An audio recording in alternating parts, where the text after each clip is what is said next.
Thank you for joining us on Torchlight Productions Radio Network, an exclusive podcast of Torchlight Productions Recording Studio in Bealsville, Maryland.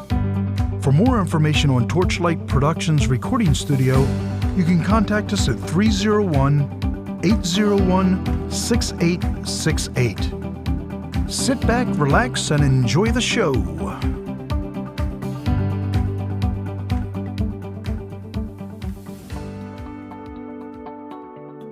Thank you for tuning in to Torchlight Productions Radio Network. My name's Mike. I'm the producer here at Torchlight Productions Recording Studio. This is our third episode. I want to thank everyone for tuning in and thank everyone for your support. And I'm here with Jeff Veit, the engineer here at Torchlight Productions Recording Studio. And we're also joined with Tomy Wright, percussionist, guitarist, singer-songwriter from Jefferson, Maryland. It's good to have you here with us, Tomy. It's my pleasure, gents. Yeah, it's good to have you here, Tomy. And later on, we're going to get Tomy to talk a little bit about an upcoming event next weekend. It's Step Up, Frederick Student Songwriting Contest, sponsored by Chords of Courage. But first, Tomy, I want to get you to talk a little bit about your band, who's going to be playing for the Chords of Courage event. Sure, Mike, thanks. Really appreciate the opportunity to speak about the band in this whole event. The band is comprised of members of the Frederick Acoustic Music Enterprise, or FAME, and we're very fortunate to have them back again from last year. On guitar is Scott Barrett. On bass is Barry Bryan. On keyboards is Pat Post. And I play percussion, and we all do backing vocals. Very good, Tomy. And I remember last year we were involved in the contest, and we were one of the lucky studios that got to work with one of the winners of that contest. And it was a pleasure working with you in the studio back then as well as other projects that you've had here. Yeah, Jeff, this is my go-to studio in the area. I've got several projects with you, and you recovered one of my missing sessions that I'm forever indebted to you. But yeah, this is really a great place, and FAME really appreciates your affiliation. You being one of the 11 sponsors of this contest, so this is really great.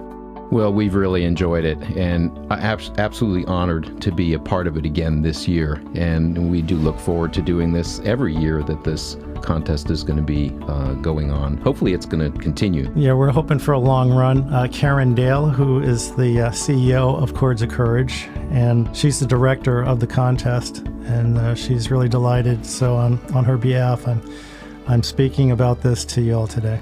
So Tomy, how many years have you been doing this project? So this is our second year. First year, our inaugural year, was extremely successful, and people who were affiliated last year immediately said, yes, if you're doing it again, they wanted to be a part of it. So we're going to build on that success and looking towards the future. Fantastic. That is fantastic. Okay, Tomy, tell us a little bit about the process of how this works. Sure. The foundation of this whole event is based on the fact that we firmly believe working now with young people to create socially conscious songs and actions, we help create socially conscious citizens. And so Karen's vision was to start a dialogue just in society in general, where we may have differences of opinion, but there's no need that we can't discuss these things. And as we look at courageous people through history who've had to overcome difficulties, they've inspired people, they've done good. So it made something born out of tragedy, maybe an inspiration. And so the process is the students are provided the opportunity to submit a song subject of somebody who meets this criteria of overcoming something. And once it's determined a worthy subject, we have a series of workshops where the kids can go, and these are free. We had 5 this year, and they're led by award-winning songwriters. Heather Audrey Lloyd was one for 2 sessions in January. And then we had Andrew McKnight, another local songwriter, who did 3 of the workshops. So the children have the benefit of the workshops, and they get their songs down, and then they submit them. And once they're submitted, they're judged and once they're judged, they're provided to the band. So it's an interesting thing because for the most part, this is the first time for the students to actually write music or write a song. And so it's not a talent show. It's basically looking for the content and a song. So when we receive the song, it's usually a cappella. There's no musical accompaniment. So it's incumbent on us to figure out what it is that they're doing, where they're going with the song. So we have to chart it out. And the front end of this process is trying to figure out what key it is, and if the modulation was intentional or was it just the fact that that's how the kid was singing the song. So we have a couple of weeks to do that, and then we actually have the students come to my home. Their parents accompany them, and we work with each kid. We give them about 30 minutes. We go over the song. We have them sing it. We sort of sort out if we have the right chords, and they perform it, and then we perform with them. But really crucial to this is that there was a song years ago by Melanie Sofka that was called "Look What They've Done to My Song, Mom." So we try not to take our years of experience and say, well, it really should be played like this, or it ought to be something a little different. We really want to be faithful to what the student's intent was. And so that's where the pleasure of this is. And what's really heartening for us is that we see the 7th, 8th, 9th, 10th, 11th, 12th grade kids as contemporaries, as peers who are endeavoring to make music and to bring a message to people. So that's the process.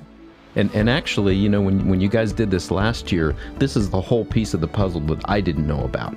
And I'm really glad that you went over this with us, because we were only involved with it at the point where you guys were having the awards ceremony, and then we found out who we were going to be working with, which one of the competitors we were going to be working with in the studio. But everything that went on before that was something we were really not privy to. So thank you so much for sharing that with us. Sure, it's our pleasure. And the other component this year, Karen has the students actually build on that inspiration for a community service project. So it's true to the intent of this is to make people aware of their communities and to actually give back and to be inspired. So it's a win-win all around. So I had a quick question about the types of subjects that the kids had this year. Were they similar to the ones from last year, or did things change a little bit? No, there's a continuity. But I mean, when you're talking about people of courage, and it's interesting if you look at it from a historical perspective, there was a song written about Helen Keller from the late 1800s, and we have songs about the Holocaust. We have songs about the Civil Rights Movement. We have songs about a local effort in Hagerstown of a father who lost a daughter, and he started a nonprofit to help kids.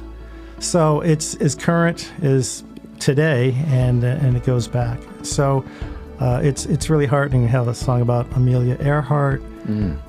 We actually have a song this year about Flight 93 that went down in Somerset, Pennsylvania. So it's heartening to have a 7th grader writing about a Polish priest who actually snuck into a Nazi concentration camp and was captured, but he was doing that for the resistance. So these kids are really switched on.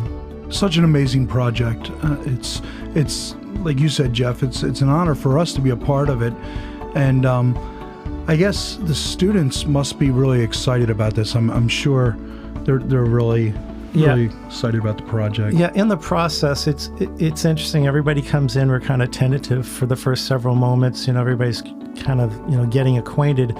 And as we go through the music, you see in that short period of time their confidence just develop as we go over the songs a couple of times. And it's also touching to have a mother or father or the parents there see their child right before their eyes blossom as sort of as a musical entity. Oh yeah. And we actually have several families who are participating. There's 2 sisters who have songs, and there's another family that actually has 4 students as finalists. So this is a family community event and effort. That's really neat. And you said that there's a family that has four of the kids. 4 finalists. 4 right. finalists are in this. That's amazing. That really is amazing. I'll tell you one thing that I find interesting.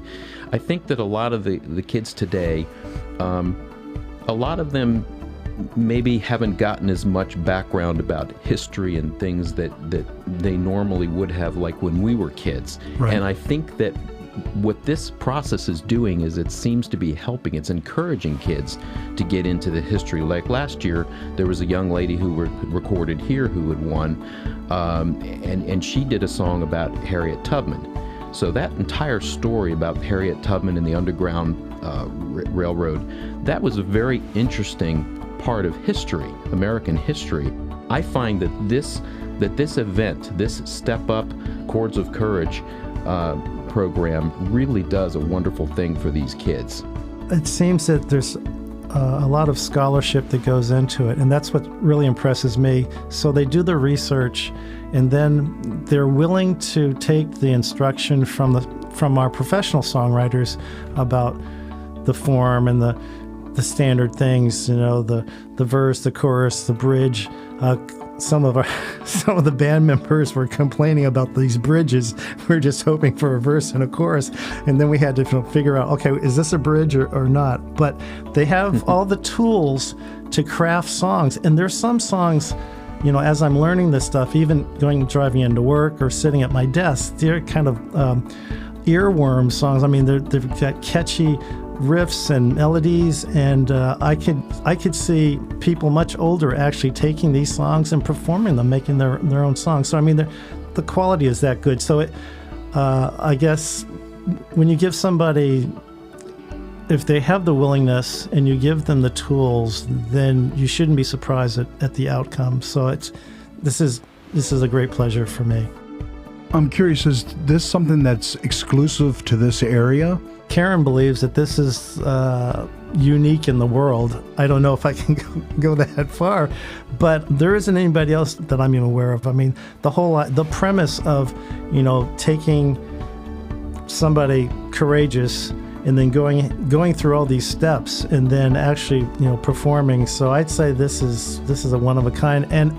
But she's not selfish in this. We want to make this the model so neighboring counties can get involved. Right now it's exclusively for Frederick County, but we're inviting officials and other people to come to the award show and see if this is something that they can do. That would be great. That would be great if this caught on. I can see that happening. I know, right? I can definitely see that happening. That would be great.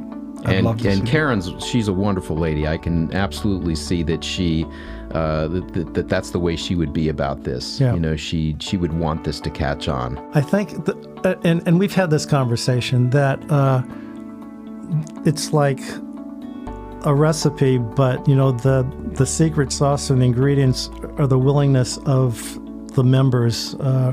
So the band is doing this. And we're getting paid to do this portion, but last year the recording session and everything after that was on us. And so there's an opportunity to go beyond just being the professionals. We've taken to the next level and continued to give, and this is what she finds amazing, because we've spent a lot of time doing this, and it becomes a labor of love. And I think the reward is seeing the children feeling a sense of accomplishment, having something on the other end, even if they don't get a chance to record, the chance to get on stage, perform for their families, for their friends from school. It's great. We actually have one of the contestants this year is having family come in from Pennsylvania, from Philadelphia.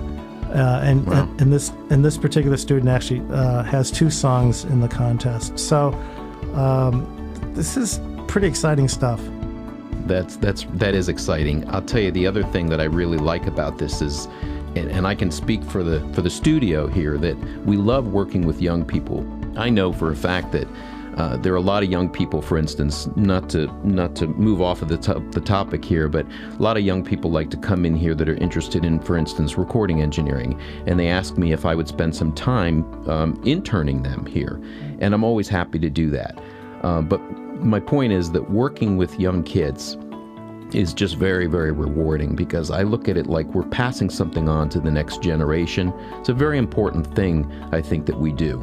We found that from FAME, part of our purpose and goal was actually to have opportunities to mentor. And so with all of the band members being FAME members, we're actually meeting that goal too, because FAME's goal is to nurture, preserve, and promote acoustic music of all genres. And so everything that this contest is about, touches all the things that FAME is looking to do. And FAME is actually giving honorary memberships to all the finalists. So we have 10 new FAME members at the end of the contest who will be part of our organization. And then FAME has other things that we do in the community. And so this is just really a great thing. So that's an automatic thing, that all the kids that participate in this and that actually get into the finalists, they have an honorary membership to FAME. Yeah, normally it's a $10 student membership, but we waive that to have them be members, and they get the newsletter. And the fact is that they're part of our organization, and we have a lot of different things. And FAME is an awesome organization anyway. Right. I've seen some of the things that you guys have done. Yeah. So, Tomy, want to tell people it's next weekend? Yeah, it's next weekend, Saturday the 13th at the Frederick Community College. It's the Jack B. Cosmall Theater. Doors open at 7:45. And plenty of seating. Tell your friends, bring a friend. And we're really looking for a second year of successful performance. And we just hope you all come out. The kids actually, part of those projects that I had mentioned before, there'll be tables set up, and people coming can be engaged by the kids, telling them about their particular projects that are resulting from their inspiration. That's great. Well, we'll definitely be there. Yeah. Just like last year.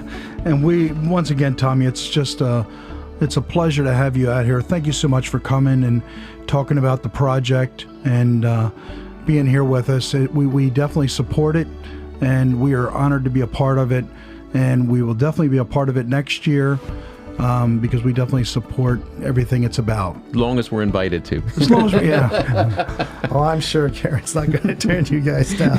Yeah. So, all right, you've been listening to Torchlight Productions Radio Network, and with Jeff Feit, the engineer, and Tomy Wright. And I want to thank you guys for tuning in. And from all of us here at Torchlight Productions, want to wish you a good night. Thanks again, Tomy, for coming. Sure, my pleasure. Good night. Good night.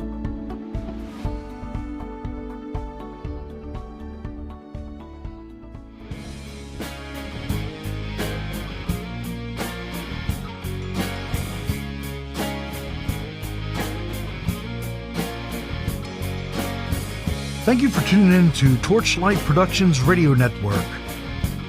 For more information on Torchlight Productions Recording Studio, you can contact us at 301-801-6868. I'm Mike, and from all of us here at Torchlight Productions, I want to wish you all a good night.